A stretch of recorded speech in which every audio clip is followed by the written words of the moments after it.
One October afternoon in 1957, when Americans looked up, they heard a sound coming from the sky, unlike anything ever heard on Earth, until 2 days ago. The Soviet Union successfully launched the first artificial satellite in human history, and the first man-made satellite passed over New York today. The sound of this beeping signal plunged the entire nation into panic. The United States feared that if you could send a satellite into space today, tomorrow might bring a nuclear bomb falling from the sky. In the race for space dominance, the two major rivals of the Cold War were drawn into an unprecedented space race. What's the purpose of it? To be the first to send humans to land on the moon. We chose to land on the moon within a decade, not because it's easy, but because it's difficult. After intense competition spanning 12 years, the moment of decision arrived. The eyes of the global audience were glued to their television screens, witnessing this historic feat. Never before had the entire world focused on a single event. The whole world awaited humanity's first moon landing. This endeavor united all of humanity, inspired a generation, and then our enthusiasm waned. Humans seemed to convince themselves that the moon wasn't worth the resources. However, as the relationship between major powers became more antagonistic over the next decade, conflicts that were once confined to Earth began to spill over into space. All spacefaring nations actively sought ways to stake their claim in this unknown territory. The United States rushed to land on the moon by 2025, with China closely following suit. The fire was reignited once again. In less than 10 years, all spacefaring nations will meet beyond Earth. What drives us to return to the moon? As many major nations strive to expand their influence in this lawless domain, what new conflicts will arise?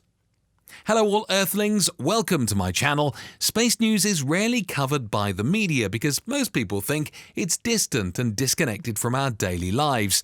However, the reality is that space exploration is both real and ongoing. The theme of the space race between the United States and the Soviet Union in the last century was about how we could send things into space and beyond.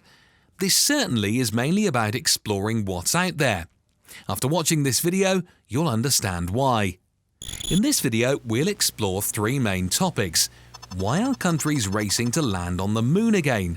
Why will the country that dominates the moon have overwhelming power on Earth?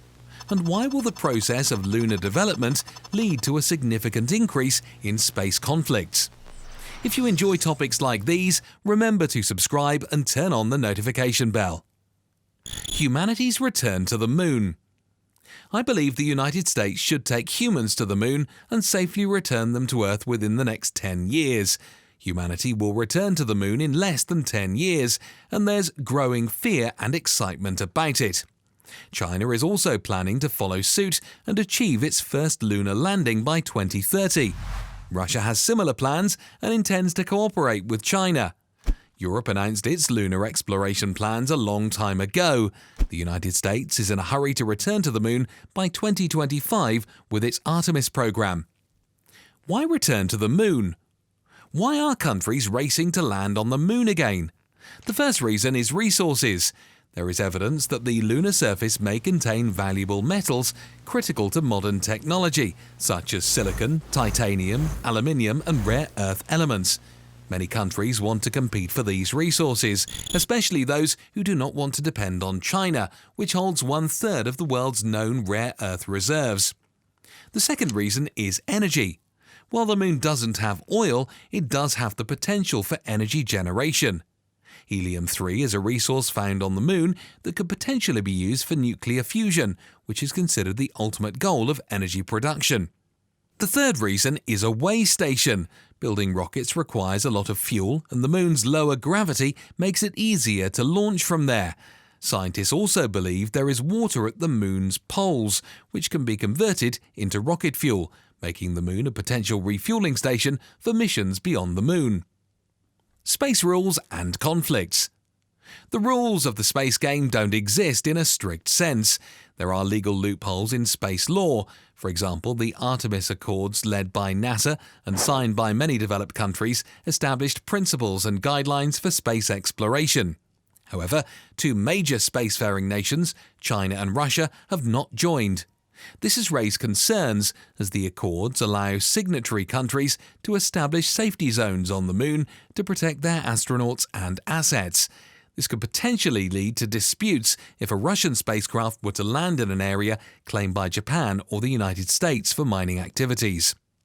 Furthermore, the Outer Space Treaty of 1967 states that no country can lay sovereign claim to outer space or celestial bodies. However, it doesn't clearly define what constitutes peaceful use of space, and it doesn't anticipate the commercial space industry. The treaty's vague definitions and the rapid development of technology have rendered it inadequate. In conclusion, space exploration is facing numerous challenges, including the need for a new legal framework, defining strategic resources, and addressing potential conflicts. I'm considering making another episode to dig deeper into the strategic resources in space, key strategic locations, and the game rules and strategies in this unknown territory. Thank you everyone for listening to my talk on space for 10 minutes. If you made it this far, please leave a comment with the keyword space race. Your support means a lot. Thought-provoking question: do you think humanity can achieve consensus in the next decade regarding space exploration? If the new norms turn out to be radical, objectivity might ironically be seen as unconventional. So let's boldly embrace objective thinking. Thank you for your support. Stay tuned for the next episode, and remember to like, subscribe, and hit the notification bell. Until next time, stay curious and stay unconventional.